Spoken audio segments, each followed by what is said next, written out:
Hola, ¿cómo están? Bueno, hoy les traigo un video explicativo, ¿sí?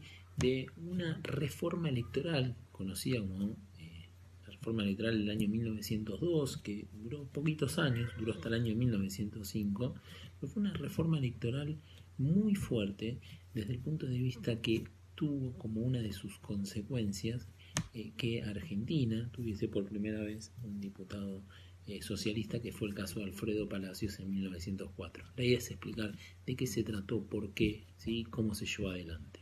¿Sí? Es un poco la explicación del video de hoy. Esta reforma de 1902 responde centralmente a uno de los temas que ya empezaba a ser acuciante en ese entonces, principio de siglo, ¿sí? Que era el fenómeno de la inmigración. ¿Sí? La inmigración, por lo general, los inmigrantes residían mayormente en las grandes ciudades, y cuando hablo de grandes ciudades estamos hablando centralmente de Buenos Aires, lo que podría ser Rosario también en menor medida, Córdoba, pero mayormente en Buenos Aires. ¿Sí?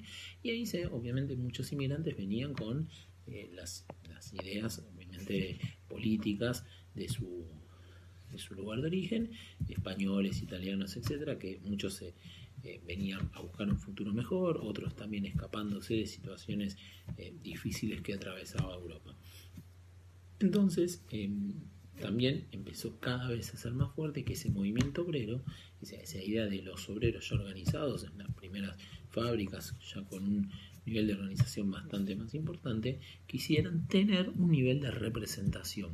¿Sí? Y esto es uno de los grandes temas que se va sumando a que todavía no estaban instalados derechos políticos fuertes. Si bien existían siempre menciono el caso del decreto 1821 de la provincia de Buenos Aires, donde se habla del concepto de sufragio universal.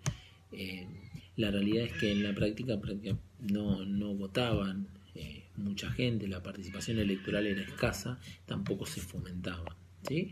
Y estos sectores mayormente no eran considerados, entre otras cosas, porque la élite gobernante de aquel entonces, una élite con una formación o liberal o conservadora, solía tratar de mantener fuera de la arena política de las decisiones a los sectores obreros. Ya en 1896 implicó el ingreso del Partido Socialista. La Unión Cívica Radical también tiene un aporte interesante dentro de los sectores trabajadores, ¿sí? que tienen un nivel de aceptación bastante interesante. Pero son partidos que están justamente en un proceso de inclusión. ¿Qué sucede con... entonces, ¿cuál es la lectura que hace Roca? Bueno, Roca estaba transitando por su segunda presidencia, ¿sí?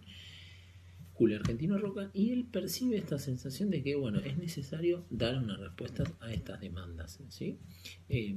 Si bien es cierto que por esos años se saca la ley de residencia, que es una ley muy fuerte, que expulsa a muchos extranjeros que lo consideraban con algún tipo de actividad que pudiese atentar, se lo parece entre comillas, no terrorista, o que podría atentar contra la integridad de la nación, bueno, eran expulsados, devueltos. Fue una ley muy, muy cuestionable desde el punto de vista de los derechos humanos, pero bueno, existió. Pero por otro lado hubieron sectores que querían jugar, digamos, dentro del movimiento obrero, más en clave de una línea de la democracia burguesa, ¿sí? Que se venía en un proceso que también mundialmente iba acompañando con el avance del sufragio, ¿sí? Que iba llegando a más sectores. Entonces se hace esta reforma. ¿En qué consistió? Bueno, esta reforma lo que introdujo es un concepto que en ciencia política y los especialistas del sistema electoral llamamos el sistema de las circunscripciones. O sea, es un sistema electoral de mayoría donde predica una circunscripción uninominal. ¿Qué significa esto? Una circunscripción uninominal es una circunscripción donde, o sea, circunscripción es un distrito, ¿sí? Por ejemplo, un barrio, puede ser un barrio, una localidad, una provincia. Les pongo un caso. Una circunscripción, por ejemplo, en una elección nacional es todo el país, por ejemplo, ¿sí? Por poner un caso, por una elección presidencial es un distrito único, ¿sí? Donde todo el país eligen, los ciudadanos de todas las provincias eligen a ese distrito único. Bueno, en una circunscripción uninominal en ese entonces Buenos Aires tenía que elegir 20 diputados. Y la elección que toma Roca es dividir a la ciudad, por entonces capital federal, ya estaba federalizada, en 20 distritos, 20 barrios, 20 circunscripciones, ¿sí? Y donde el que más votos sacaba de cada uno del distrito era el que ocupaba la banca en diputados, ¿sí? Esto tuvo como surgimiento que por el distrito de La Boca y Barracas efectivamente gana el Partido Socialista, y América Latina y Argentina, ¿sí?, tienen al primer diputado socialista en sus filas. Entonces, ¿por qué es interesante recordar esto? Primero, por la lógica del armado, la estrategia electoral. Claramente Roca percibía que había una demanda y que había que escuchar, ¿sí? Obviamente era muy difícil, ¿no? Un lugar en la banca, imagínense que tampoco uno puede transformar un montón, porque realmente es gigante la Cámara de Diputados para eso, pero sí es una señal de que es un sector que empieza a tener más reconocimiento, y no es menor esta cuestión.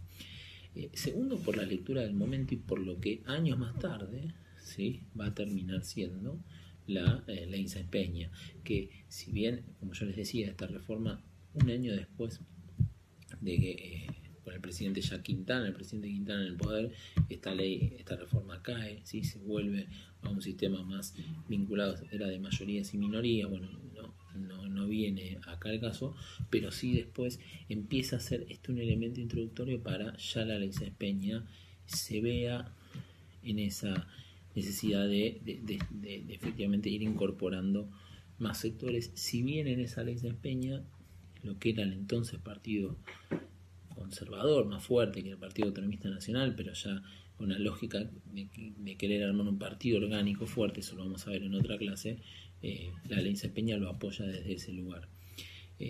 Pero nada, quería cerrar con esta reflexión sobre esta ley electoral muy interesante, y les dejo un dato.